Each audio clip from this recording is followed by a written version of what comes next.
Hello and welcome back to Trevor Phillips on Sunday. Thank you for joining us. In the good old days, we could always describe what would happen in politics during the summer break with just 3 words. Absolutely naff all. Not any longer. You turn your back for a day out on Canberra Sands or Blackpool and all hell breaks loose. The American-led forces scuttle out of Afghanistan and the Taliban march in. Tens of thousands are still desperate to get out of Kabul. And COVID never takes a holiday. Schools are back and winter is coming, and with it maybe new variants, along with serious concerns about flu.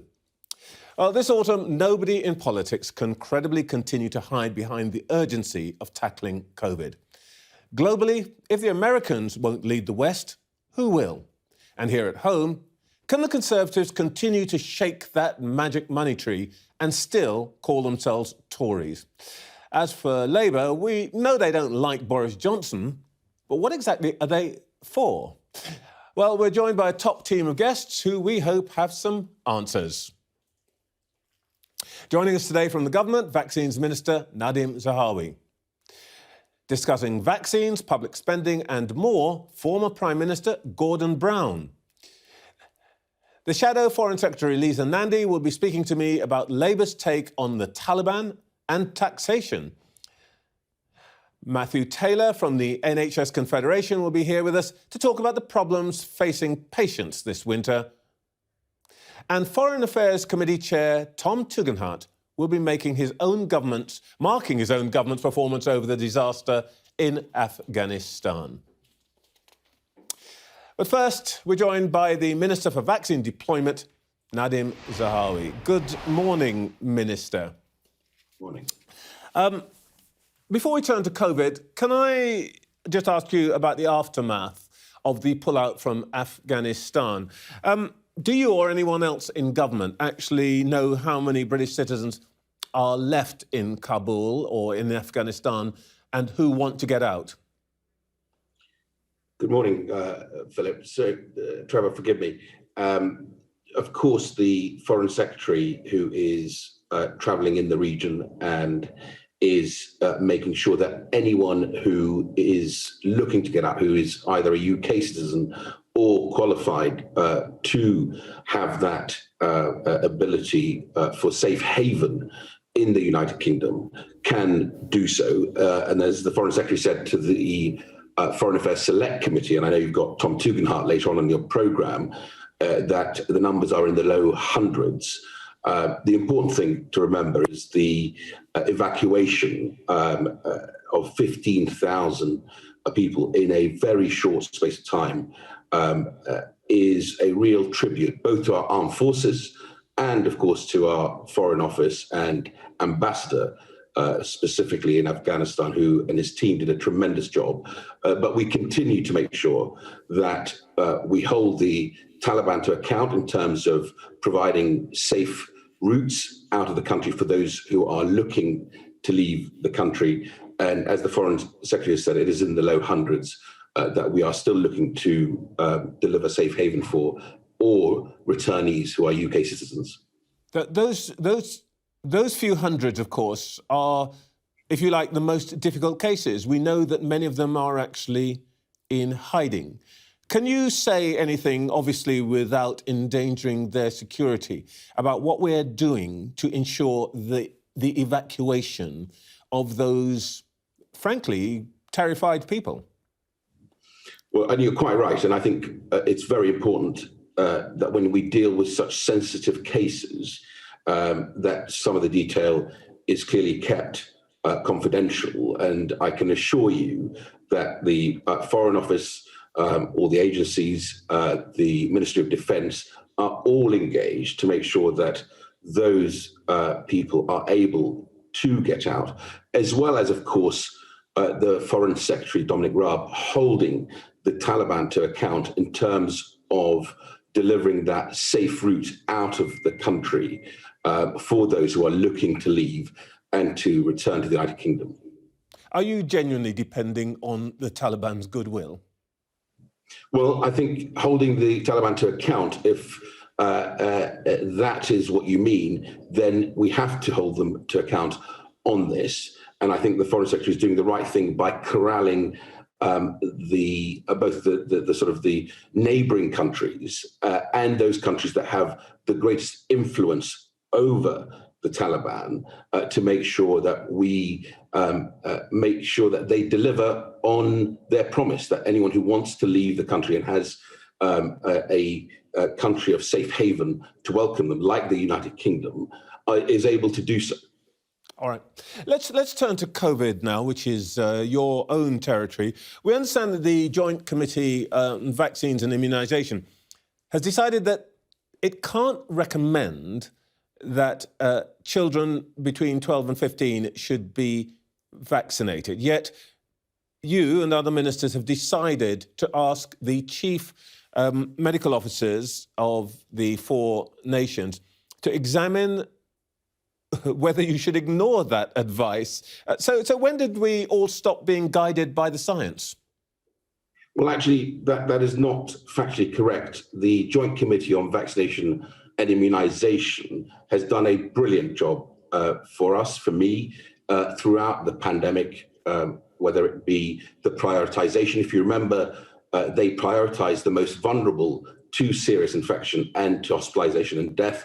And that turned out to be a very good piece of advice. So we listened very carefully to JCVI, their latest deliberation on healthy children. And it's worth just reminding your viewers that we have already been taking the advice of the JCVI and vaccinating young people, 12 to 15-year-olds, who are more vulnerable to serious infection from COVID. So those who are at a higher risk are already being inoculated, vaccinated, as per the advice. The JCVI, if you read their advice, on balance, it is marginally more beneficial to vaccinate 12 to 15-year-olds, healthy 12 to 15-year-olds is what they said, but not enough for them to recommend a national vaccination program for healthy 12 to 15-year-olds. And they are the ones who said that the chief medical officers should look beyond what they are qualified to look at. So they looked at things that they are qualified to look at, but they also recognize that there are areas that the chief medical officers, Chris Whitty and his fellow chief medical officers in the devolved administrations, should look at in terms of the vaccination of healthy 12 to 15-year-olds.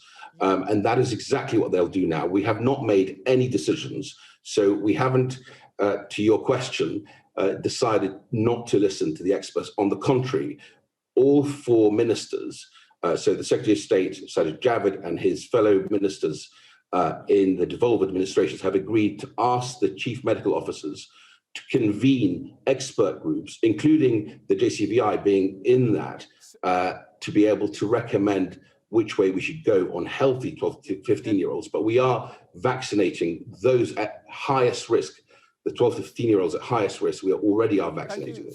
Thank you for the explanation, and I understand it completely. But it sounds as though we understand you've asked for that advice this week, which sounds, to be frank, not like you said, the JCVI said we need to take a look at this question in a wider context and make some judgments. It looks a bit like what you've decided is you don't like their non-advice and you want some different advice quickly. Why is it necessary in that sense to have a decision out of the chief medical officers this week, which is what I understand you've asked for? So, no, I think it's worth just reiterating that the JCVI have said that it is marginally more beneficial to vaccinate than not to vaccinate, but not enough to make a national recommendation. But they've also been very clear to say that their decision is based on things that they are qualified to look at, and they recognize that there are other factors that could harm the futures of children.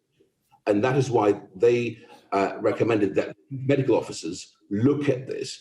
And then the 4 ministers, the Secretary of State and the devolved administration ministers, asked the 4 chief medical officers to look at this.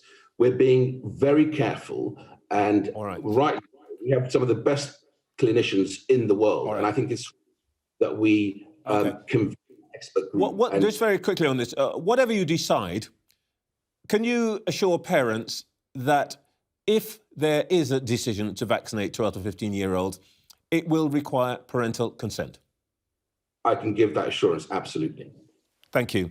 Now, is it true, as we're hearing this morning, that your boss, Mr. Javid, the Secretary of State for Health and Social Care, is going to require NHS staff to be vaccinated as a condition of employment? So you recall, Trevor, that when we consulted on the condition for deployment of the social care workforce, of course, who are looking after the most vulnerable people, especially those in elderly care homes who clearly COVID took its toll on, that consultation came back and we moved forward on that issue. But within that consultation, there was a very clear feedback that we need to look at the greater healthcare workforce, including the NHS frontline workforce, who I have to say, and it's worth just putting on the record, one, they have come forward in huge numbers to get themselves protected and vaccinated. I think it's over 94% of frontline healthcare workers have come forward. But I think it's only right and responsible that we look at the duty of care for healthcare workers on the front line and across the NHS who are looking after people who, are, when they're entering hospital, are vulnerable to infection, and that we consult and we will come back and, of course, publish that consultation in due course. That sounds really like a yes to me, that you are going to make it a condition of employment unless you find some reason, some compelling reason not to do so.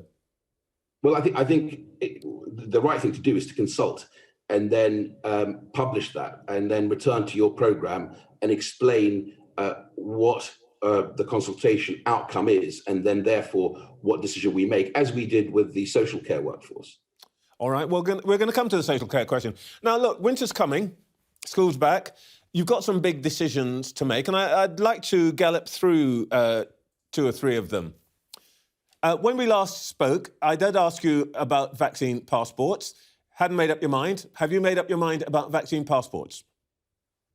So we are looking at, by the end of September, when everyone has had the opportunity to be fully vaccinated, for the large venues that could end up, causing a real spike in infections, where we need to use the certification process. And if you look at what the FA have done so brilliantly in terms of checking vaccine status to reopen football, that is the sort of right thing to do. And we are absolutely on track to continue to make sure that we do that. And there's a reason for that, Trevor. The reason being is that I, as does the Prime Minister, want to make sure the whole economy remains open. The worst thing we can do for those venues is to have a sort of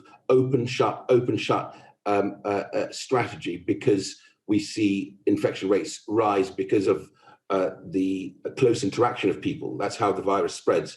If people are in close spaces in large numbers, we see spikes appearing. The best thing to do then is to work with the industry to make sure that they can open safely and sustainably in the long term. And the best way to do that is to check vaccine status. All right. So, okay, so what I'm hearing here is 2 things, interestingly, that we will have a certification process, as you describe it, what people refer to as a vaccine passport, and that you, unless something dramatic happens, do not expect another lockdown. Well, I will do everything in my power, which is why we're working, all hours to make sure we deliver on the booster program.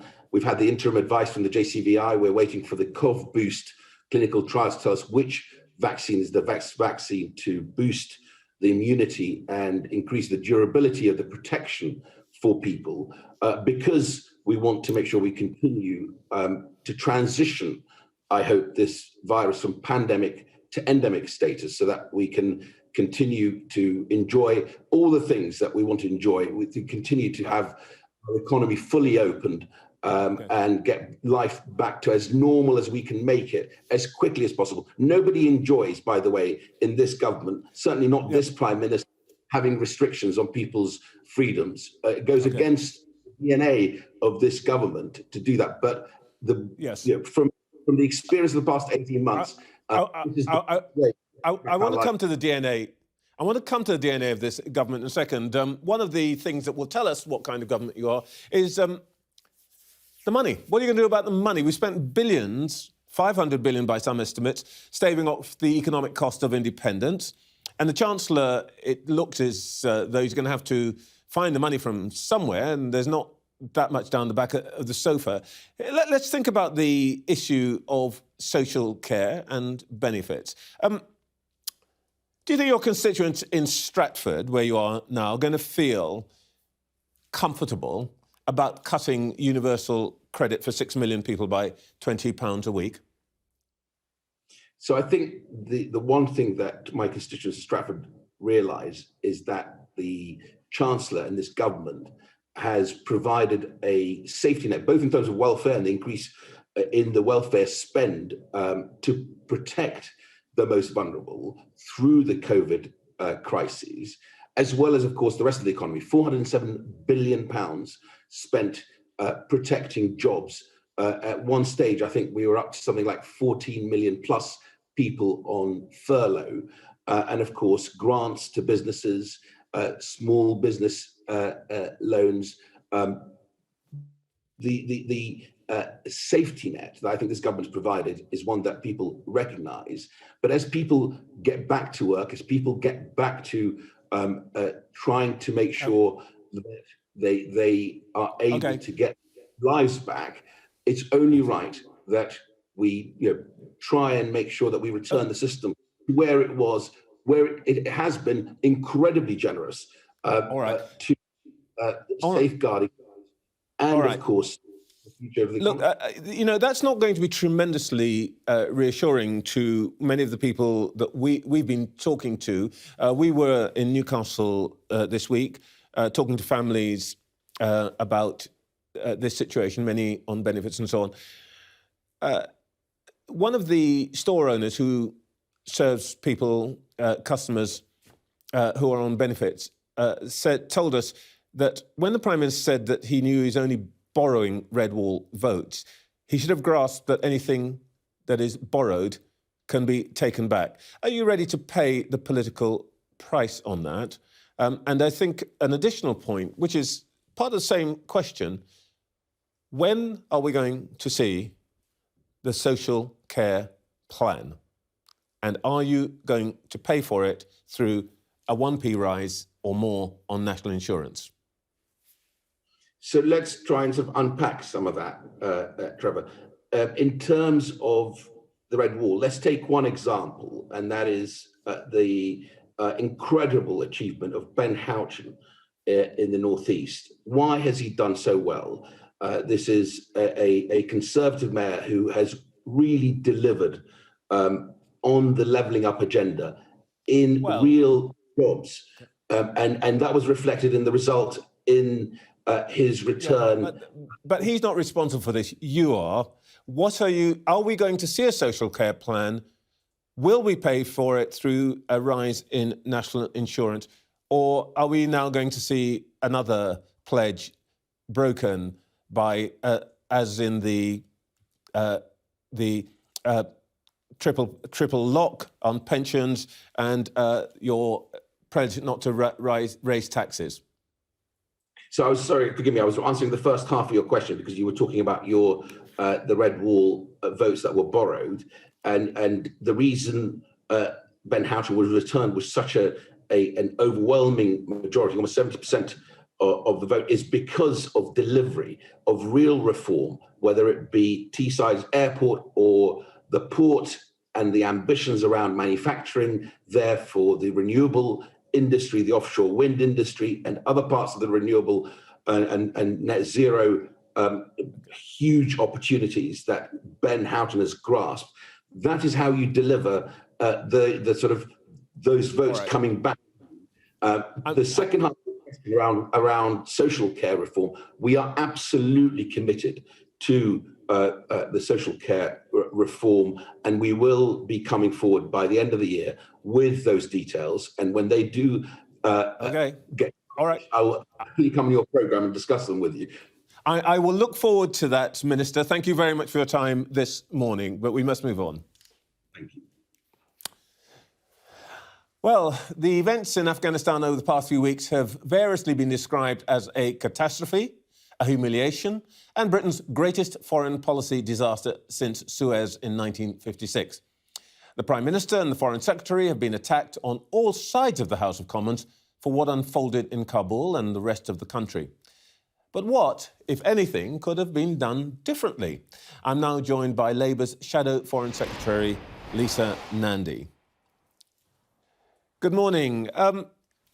You've criticised the government this morning for what you call complacency. Now, you personally abstained on the deployment of troops to Afghanistan a decade ago. Just to be clear, before we get into the details, before this summer, did you think it was right that British troops should have been in Afghanistan? Well, I was sceptical about the reasons for going into Afghanistan 20 years ago, but I very much understood, like many people, that there was a real and present threat from Al-Qaeda that had seen more British citizens that lose their lives than any other apart from the United States in the 9/11 attacks. And there was an urgent and pressing priority to make sure that the capability of Al-Qaeda was degraded, and that also therefore meant taking on the Taliban government that was in charge. I think what became apparent very quickly, though, was that there was a problem with what that led to, the secondary objective, which became, as Joe Biden has said in recent weeks, about nation building and trying to build a democratic, inclusive government in Afghanistan alongside the Afghan people, proved to be something that was far more complicated than those who took us into Afghanistan in the first place envisaged. I think there have been a series of mistakes over the last 20 years by political parties of all persuasions on both sides of the Atlantic. I think at some stage there has to be a lessons learned moment. But what was avoidable and what should have been avoidable was the chaos that we've seen in recent weeks that's left us reliant on the Taliban for permission to evacuate our own citizens and the Afghans who helped us and put many British troops in danger. We had 18 months to plan. We shouldn't have ended up here. I'll come to that in a second, but if I understand what you said clearly, I just want to be sure that I'm interpreting it properly. You came around to the view that we should have been there, but you thought what we did or how we executed the mission was poor. No, actually, I think that the work that the British troops did in Afghanistan, working alongside the Afghan people, is seriously underrated. When I talk to friends in Afghanistan, the younger generation who grew up, especially girls, being able to access education, millions of them who would never have had those opportunities, there is a whole generation of young Afghans who have completely different expectations about their lives than the generation that went before because of the work that our British troops did over 2 decades. Not just in terms of education, but landmine clearance, which meant that the economic opportunities for many Afghans were completely transformed. There is a lot to be proud of the work that our British troops did over 20 years. But one of the things that many are now asking is, was it all in vain because of the chaos of the last 18 months? And they are questions that we're going to be putting to the Prime Minister in the House of Commons tomorrow, and that he simply has to be able to answer. OK, well, the question for you is that do you think, then, that the President of the United States, Mr. Biden, should have stuck to his August the 31st deadline? Or do you think that good work of which you've just spoken should have been continued, irrespective? I think the problem was the hard deadline. Whether it was August 31st or a different date, the problem was setting a hard deadline for withdrawal. And that's a point that my colleague Emily Thornberry, who was then the Shadow Foreign Secretary, made at the time that the Doha agreement was struck with President Trump, was that a phased withdrawal would have meant that the Afghan troops, the Afghan security forces, we could have continued to work with them in order to support them to continue that battle against the Taliban. But instead, a hard deadline signalled to the Taliban that this was simply a waiting game.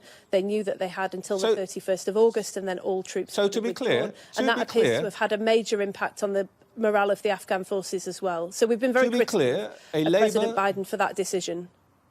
To be clear, a Labour government would still have British troops in Afghanistan today? No. No, we've never argued that. Once the United States took a decision to withdraw from Afghanistan, we have accepted the government position that it would have been unsustainable to allow British troops to continue. The Foreign Secretary was asked this week at the Foreign Affairs Select Committee, were there efforts made with NATO partners to see if an alternative coalition could have been put together to allow British troops and others to remain in Afghanistan?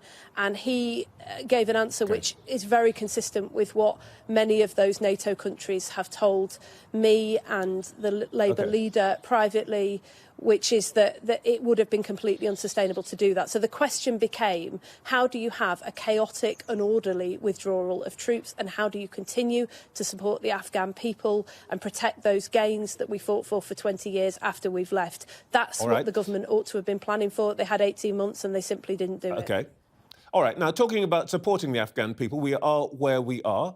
Should our government be talking to the Taliban, or should it be supporting Ahmed Massoud and the National Resistance Army in the Panjshir Valley? Can't do both.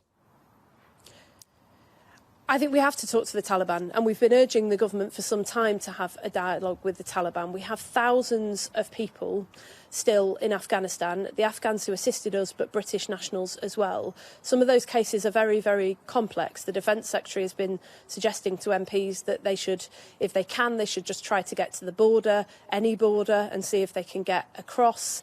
But without safe passage, many of those people will simply not reach safety. We've got British nationals in wheelchairs, we've got children who've been separated from their parents, we've got somebody who's on dialysis. The truth is that if we want to uphold the promise and commitment that we made to our own citizens and to many Afghans who assisted us over recent decades, we've got to have a dialogue with the Taliban. We've got to ensure as a priority that safe passage across the country.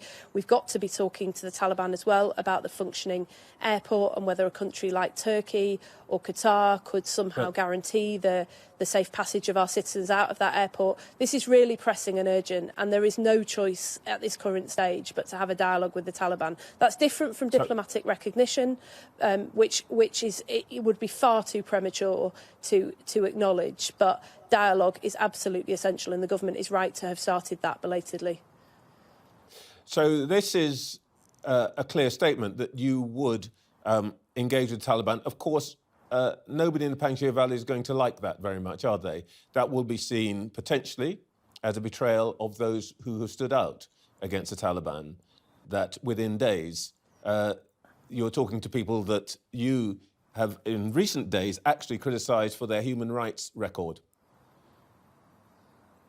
But there's a big difference, Trevor, between dialogue and diplomatic recognition. This is a regime that came to power through violence, displaced a democratically elected government that has been going door to door, hunting the UK and people who supported the UK and the US, has been rounding up women in the last 24 hours, and has an appalling human rights record. We've got to be clear-eyed about that engagement with the Taliban, and I'm not for one moment suggesting that we grant them the legitimacy of diplomatic recognition as the government of Afghanistan. But we have to accept that because of the chaotic way in which the government has failed to plan over the last 18 months, we are now in a position where if we want to evacuate our own citizens and Afghan nationals, we've got to talk to the Taliban. If we want to uphold any of the gains of the last 20 years, we've got to talk to the Taliban. And in fact, there has been a recognition, even from the outset of the war in Afghanistan, that a new government would mean having some kind of dialogue with the Taliban. The United States has been doing it, the United Nations has been doing it, and we shouldn't change that approach now. OK. If I may ask you about some domestic policies. This morning, the General Secretary of the Trade Union Congress has called for essentially a wealth tax to pay for NHS recovery and also for social care. Is the Labour leadership going to back that plan? Well, the first I saw about them was on the front page of The Guardian last night, and I think the broad principle that Francis O'Grady is laying out, that those with the broadest shoulders should take some of the burden, is absolutely right. Fixing the social care crisis is going to cost a great deal of money, and the Prime Minister's plan, as we understand it, he hasn't shared any of the details with it, but as we understand it, his plan is that he's going to break his 2019 promise to not raise national insurance contributions and load the entirety of the cost of social care onto the supermarket drivers, supermarket workers, the delivery drivers, who are already struggling with high childcare costs, high housing costs, and who kept us going through the pandemic. I think that's a really difficult ask of a group of people who haven't done well under this Conservative government over the last 11 years. And so I think it's right to say that we need to think much more creatively about this and make sure that we don't load an unsustainable burden onto people who can't bear it. So this is Labour squeezing the rich until the pips squeak again, which in this context, the rich includes people who live in London and the South East, for example, who have quite a lot of wealth, but it's wrapped up in houses which are very expensive. This isn't just going to be billionaires who pay this wealth tax, is it? I don't really accept any of the premise of that statement. I think that most people in this country, every family, including my own, is touched by the social care crisis. It is breaking families up and down this country, and collectively we've got to find a way to deal with it. If that means that those who make their money out of something other than income, out of assets, pay a bit more, if it means that people pay a bit more on their income, if it means that we find some kind of compromise that is sustainable so that people who can pay a bit more do in various different ways, I think that's the right approach to take. I think we need to be pragmatic. But pensioners on low incomes who happen to have paid off their mortgages can't, generally speaking, pay a bit more. Well, that is the reason why we've got to learn from the failure to solve this over the last 20 years, because it is complicated and there will be impacts on people that aren't as straightforward as saying one group of people have to pay for all of this or another group of people have to pay for all of this. The Dilnot report was an attempt to try to be creative and a bit more flexible about how we manage this. But we've had this for so long now. In 2009, Andy Burnham put forward proposals that collapsed because he couldn't take the Tories with him. In 2017, Theresa May sprung proposals in her election manifesto that collapsed because she couldn't take us or other parties with her. And now Boris Johnson appears to have sprung a bunch of proposals on his own party and can't even take his own party with him. We've got to learn the lessons. We've got to work together to find a fair, sustainable solution to this that commands cross-party Lisa Nandy, thank you. And if the Prime Minister wants to talk about that, our door is open. Lisa Nandy, thank you very much for your time this morning. Thank you.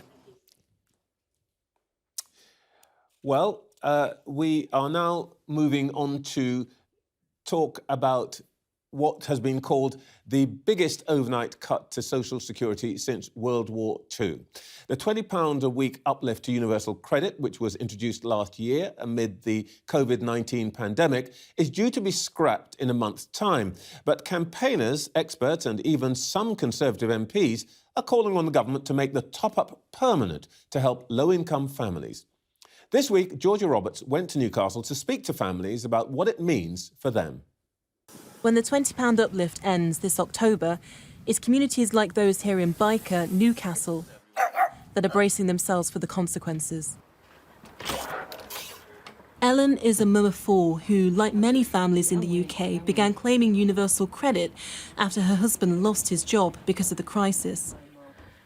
Guys. She also suffers from health problems that can make even getting out of bed difficult and working out of the question. Now she fears that cuts to her weekly income will come as a severe blow to her family and others like her. For me to pay my bills and stuff, yes. So it's going to be very hard. It's going to be very hard. Maybe they might think the £20 is nothing. It's a big deal for us. It does help us through along the way, honestly. Even with it can even help paying the kids swimming or buying petrol for your car to roam around with them, going to school and stuff. It might help a lot. Even sometimes buying with a week mug for the kids, bread for the kids, it does help a lot. So without £20 taking off, I think a lot of families are going to be struggling. The Department for Work and Pensions says around 6 million people claim universal credit in the UK. That's roughly 3 million extra than before the pandemic. When the £20 goes, it's places like the North East that are set to lose out the most, with the Joseph Rowntree Foundation estimating around 46% of all working-age families with children in the region will be affected by the cut. And how many children have they got, did you say? 4? Those who provide social housing in the North East have experienced firsthand the difference the uplift has made to tenants. It's been a real lifeline for people. They've really needed to have this extra £20 a week. This has given just that little bit of extra flexibility for them to think about how they're going to look after the kids, make sure that people are fed, how they're going to deal with the precarity of the furlough. This is going to have a really serious impact. We know that people were struggling already before the pandemic. We know from our research that people were having to make really difficult decisions about, whether they were going to be able to put food on the table, whether they were going to be able to clothe their children, whether they were going to be able to heat their houses. So I think we're going to go back to that situation again. I think I would just ask the government to think again. I think they really need to think about the impact of some of the changes that they're going to make, the impact it's going to have on everyday families, and the impact particularly in areas like the North East. Mike Medra runs this food bank in Byker, which has a specially designed point system for people to collect when shopping for items to lessen the stigma of asking for much-needed help. He says demand has surged during the pandemic, making the uplift even more vital. I don't know how they're going to manage it. People that really need it, really need it. I think it's a shame. I think it's been a lifeline for a lot of people. And if you're going to do it, the timing has got to be better than this. I think you've got to wait until everything gets back to normal. Because I think if you take it away now, you're setting up people to fail. The government's got a difficult job to do because of it's got to start balancing books. But you're playing with the lives of the most vulnerable.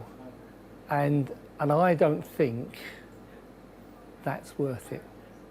It's areas like this that are key to the government's plans when they say they want to level up.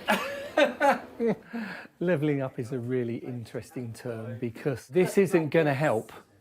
This is the sort of negative action that will damage any good. I think that's as simple as that. You're playing with people's lives and people don't forget. And as Boris said, he's borrowed our votes from the North. Yeah, and borrowing means that you can take them away as well. Food banks, both north and south, have told Sky News they fear for families in the coming weeks as a series of COVID lifelines come to an end. Not only the £20 uplift, but the furlough scheme and extended notice for evictions. The real economic scars COVID-19 has left behind for households to grapple with are about to be revealed. For many families across the UK, the winter ahead is already looking long and dark.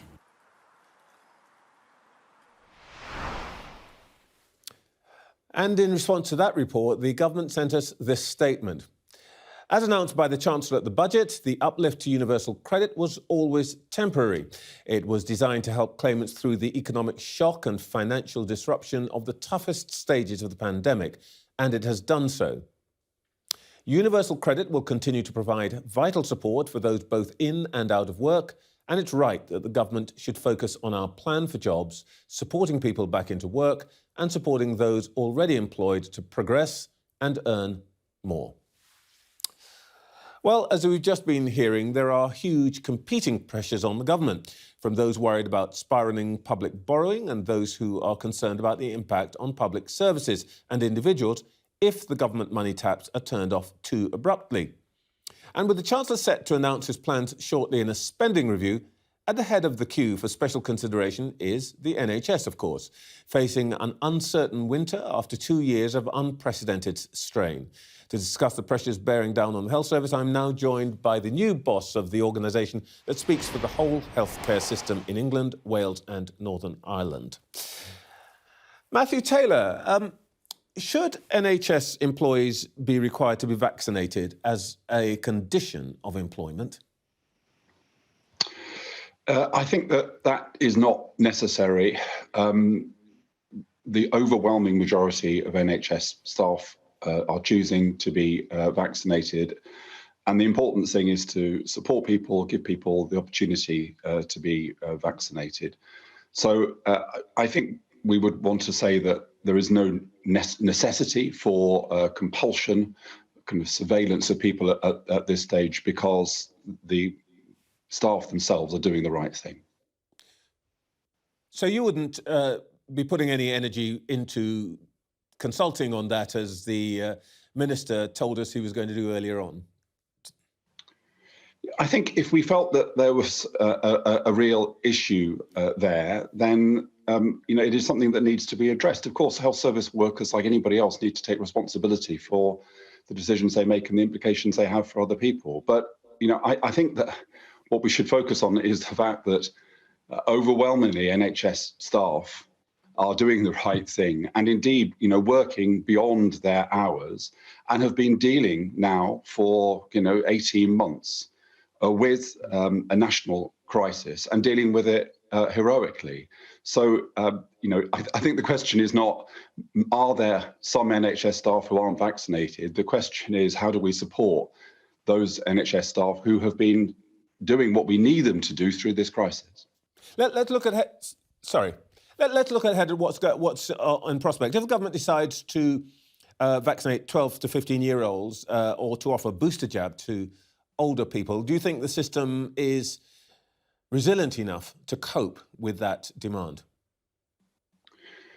Well, we've seen heroic efforts in terms of vaccination, and that continues. And there are issues about supply, there are issues about capacity, and clearly the government has to make decisions in terms of who it is that it prioritises in relation to this. And these are difficult choices. Nobody pretends that they're not, in terms of making a booster available to people like myself, older people who've had 2 vaccinations, and also to younger people, because of the importance of ensuring not just trying to minimise infection rates, but also to ensure that young people are able to carry on in education. So, the health service stands ready, as it has done over the last 18 months, if given the resources, to lead this national vaccination programme, which has so far been a major success. But, Trevor, this is part of the question of living with COVID. And, the first part of the vaccination programme was to get people vaccinated.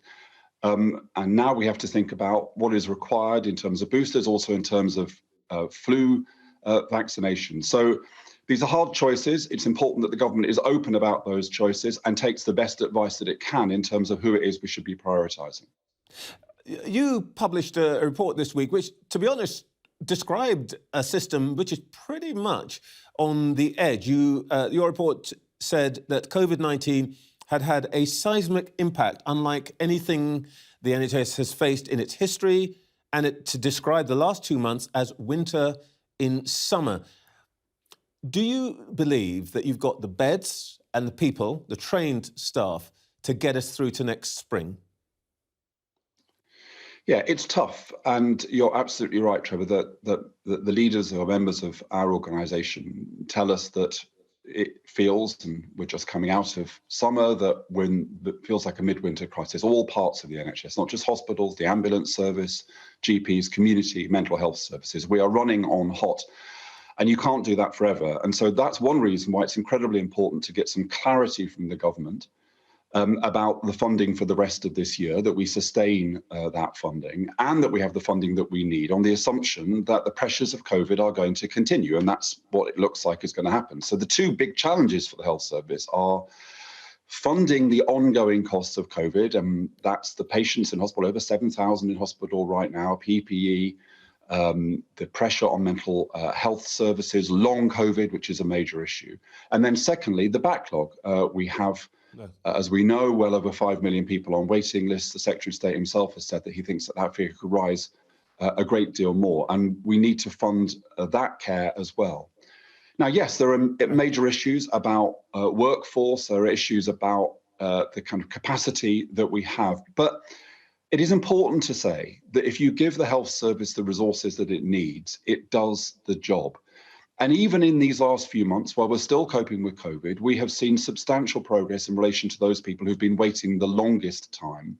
And we've seen progress also in other critical areas, like making sure that we are checking people for the danger of a cancer diagnosis. So despite these pressures, where the NHS has the resources, it makes a difference. But we need that resourcing to continue, firstly for the rest of this year and then for the years ahead. Matthew Taylor, thank you very much indeed. Thank you. Prime ministers, like policemen, seem to be getting younger, which means that when they step away from office, they don't necessarily leave the stage. And for the most part, their pronouncements, born of experience, carry weight. Which is why an angry blast this morning from Gordon Brown, aimed at the West's leaders, will be read and noted in Washington, London, Brussels and Berlin.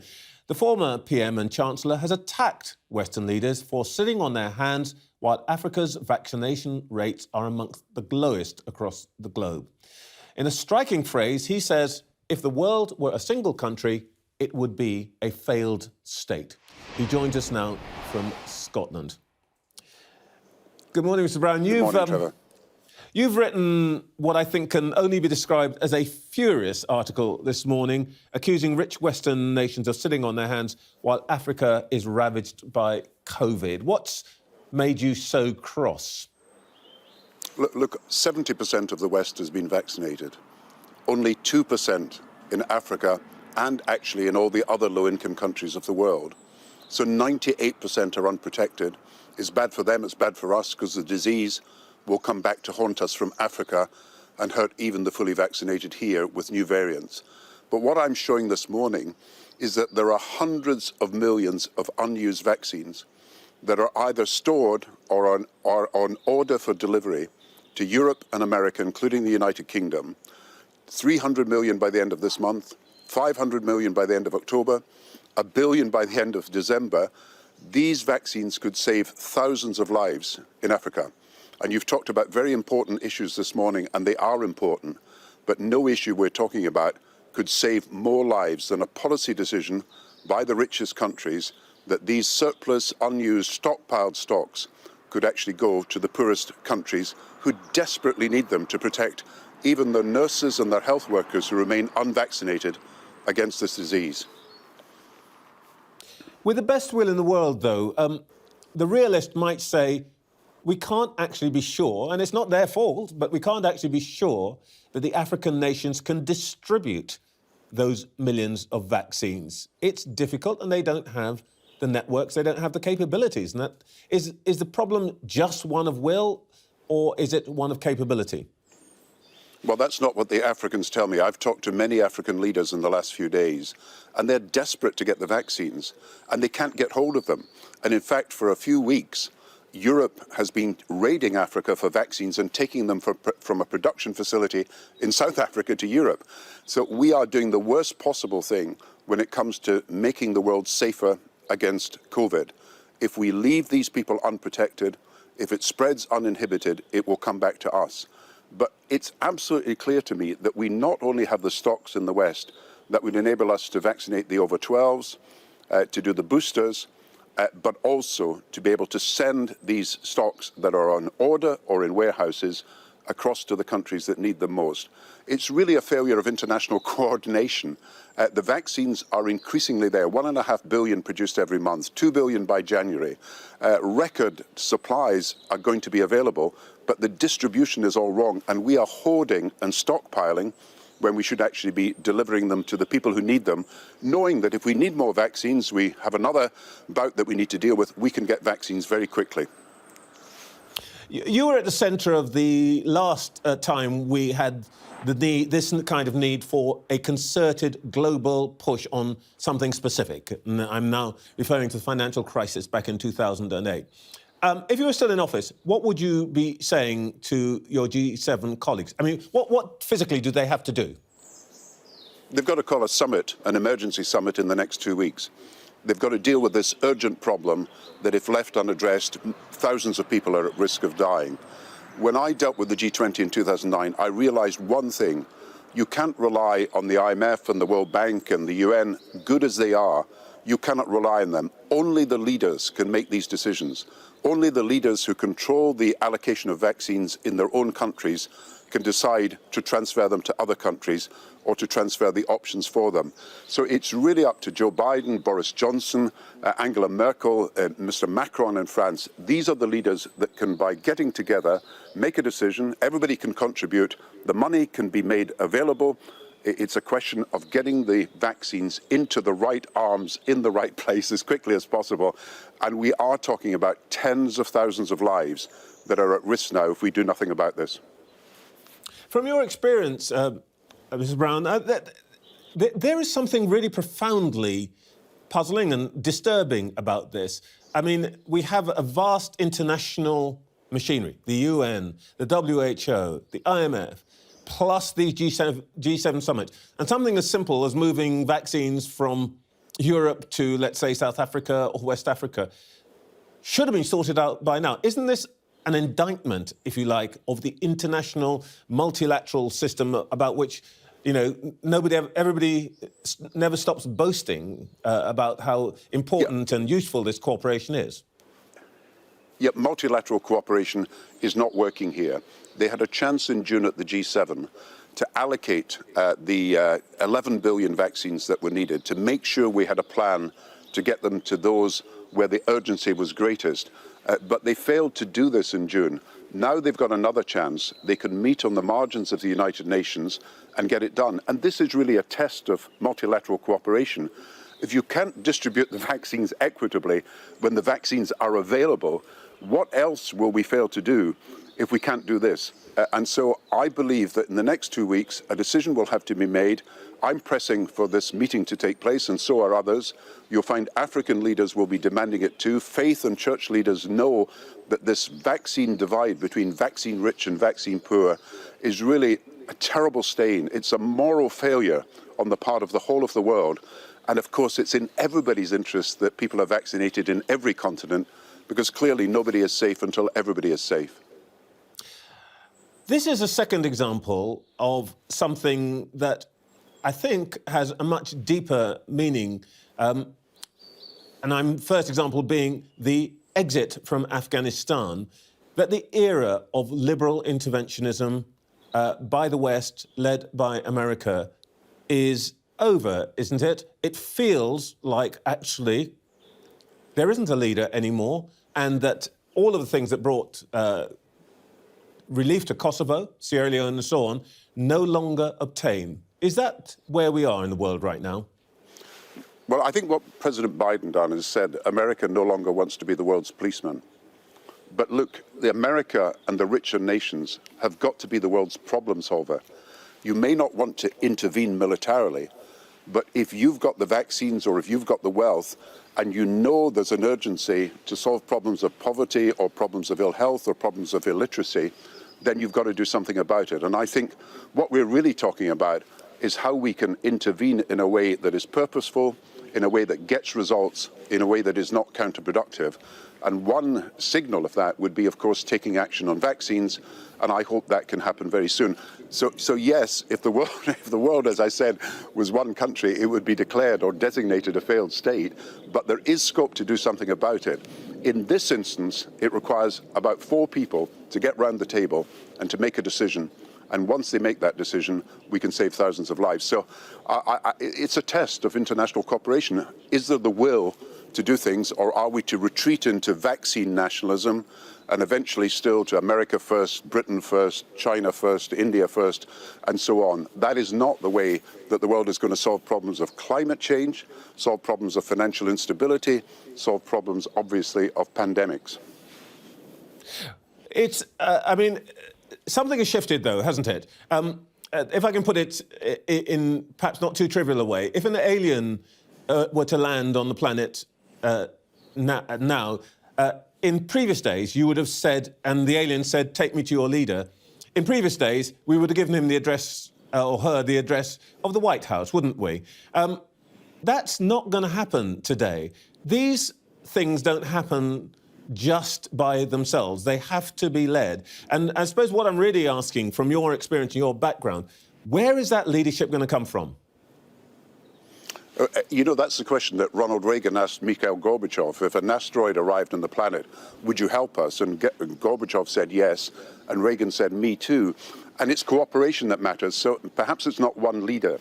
It's the recognition that we are a multilateral world. America used to act multilaterally in a unipolar age. It seems to act unilaterally in a multipolar age, at least under President Trump. What we've got to realize is that these problems can be solved only by cooperation. In a multipolar world, you've got to get people around the table. We did that in 2009 to solve, or to try to solve, the financial crisis. We've got a vaccine crisis, we've got a health crisis. We are going to see in the next few weeks that we've got a climate change crisis. Now, no one country can solve that. They've got to find a way of working together. And I hope that for the sake of the planet, we can find a way of getting the different leaders of different countries who are practicing perhaps nationalistic policies at the moment. They've got to find a way of showing that cooperation is the only way forward. OK, I know that you're not directly involved in domestic politics anymore, but I'd look a bit silly if I didn't ask you about the current financial and economic situation facing this country. Somebody's going to have to pay for the trillions that we've committed to dealing with the pandemic, and we've got the social care thing coming down the track, and it's been there since you were Chancellor. Two questions, really. Well, first question, where would you be looking for the money? Would you support a rise in the national insurance tax, and would you support the TUC's proposal for a wealth tax? Well, we did the national insurance rise in 2002-03, and that paid for the health service to expand massively. I think 100,000 more nurses and 30,000 more doctors. I always said you'd have to come back to this 10 years on, because we've got rising population pressures, rising elderly, technology is costing more, and of course, the pandemic. So you've got to look at how you can finance this. First, out of growth, we need to get back to growth. The only way of reducing debt and deficits is through growth. And secondly, looking at the fair allocation of resources. The problem I see at the moment is we've got a government divided between the small state Conservatives who want to cut taxes and cut spending, and the One Nation Conservatives who understand they've got to do something about it. And I suspect that that division goes right from top to bottom of the Conservative Party, between north and south, between rural and urban areas, between suburbs and the shires. And they've got to sort out these divisions within the party to come to a solution, because the health service has got to be funded. And we've got to get out of this pandemic by making sure that children, for example, are not in poverty. And that's why the cut in universal credit in a few weeks' time is completely unacceptable. It puts 6 million families further into poverty. So the government's got to resolve this conflict, which didn't exist 20 years ago within our government, but clearly exists in this government between small state Conservatives and One Nation Conservatives. And I fear that that rents asunder the whole Conservative Party. But what if it were up to you now, would you support a rise in national insurance? You've done it before. Would you say it's the right thing to do now? See, this is a bit different. You've got social care now, and you've got to provide a long-term solution to social care. So you're looking at a social solution not just for a year or two, but for 5, 10, 15, 20 years. And therefore, national insurance must be one of the issues for consideration. But you've got to be thinking, how can we pay for this over the long term? Because this elderly issue for providing social care is something that is going to grow. It's going to become more intensified over the next few years. And therefore, the measures that you take have got to be looked at very carefully, and they've got to be based on what you can afford and what you're prepared to do and ask people to do over the long term. So I'd be looking at a number of options. Gordon Brown, thank you very much indeed for your time this morning. Thank you. Well, Prime Minister and Foreign Secretary will no doubt be grappling with some of those big questions about Britain's role in the world over the coming months. But for the moment, they still face intense scrutiny about how they handled the withdrawal from Afghanistan and how they will handle the coming humanitarian and security challenges. Tom Tugendhat, Conservative MP and Chair of the Foreign Affairs Committee, joins me now. Tom Tugendhat, just very quickly from the Foreign Affairs point of view, do you understand Gordon Brown's anger on the vaccination question, and do you agree with him that this is a responsibility that should be in the laps of G7 leaders? Of course I understand it, and most importantly, I think it's fundamentally in Britain's interest to make sure vaccinations are rolled out as quickly as possible around the world, for the very simple reason that we know about all these variants coming around the corner. You know, we've had a Kent variant, an Indian variant, and no doubt there'll be many other variants, on their way. And the faster we vaccinate, the fewer the variants and the less likely there is of subsequent cross-infection in the UK. So this is simply self-interest, and that's why I think we should do it. More important to get vaccines out to developing countries than to vaccinate children? Well, I don't know. That's I'm afraid I'm going to have to ask scientists on that one, and it's not my area of expertise. So I'm talking to people about it at the moment. Actually, funny enough. All right. Well, let's turn to Afghanistan. You were plainly really deeply affected by what happened, and the fact that many of the people that you worked with in your 4 years, I think, in Afghanistan were left behind. How many people do you think remain who need to get out? The vaccines minister talked about low hundreds.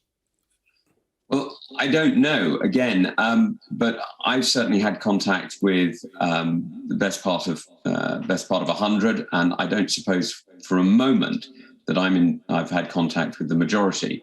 So, it's very hard to say. And for everyone I've been in contact with, there's a family attached. So low hundreds strikes me as an optimistically low number.